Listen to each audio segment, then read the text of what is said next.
જમાઈ સાસુને લઈને ફરાર થઈ ગયો એવું આવ્યું છે. આ તો કઈક અલગ જ ચાલ્યું છે નહીં? ખરેખર એવું આવ્યું છે. અમે વાંચ્યું હતું પેપરમાં.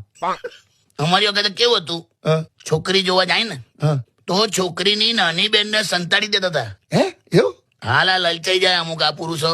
એવું એવા તો કેટલાય દાખલા છે. જે છોકરી જોવા આવ્યો હોય એને કેન્સલ કરીને એની નાની બેનને પ્રપોઝલ મૂકી દે. શું વાત કરો છો? હા, પુરુષના મગજમાં ખબર નહીં હું થઈ જાય આમ કે ઘરમાં બિરયાની છે તો મને કેમ વઘારેલો ભાત આપો છે એમ.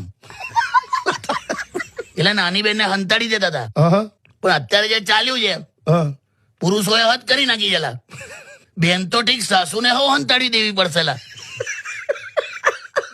જો જમાઈ સાથે સાસુ ફરાર, જીજા સાથે સાડી ફરાર, દિયર સાથે ભાભી ફરાર, જેઠ સાથે દેરાણી ફરાર. આર્યભટ્ટ જીવતા હોત ને તો કન્ફ્યુઝ થઈ જાત કે હવા કેવા ગણિત ચાલ્યા છે. ક્યાં આર્યભટ્ટ તમે? તારે મેં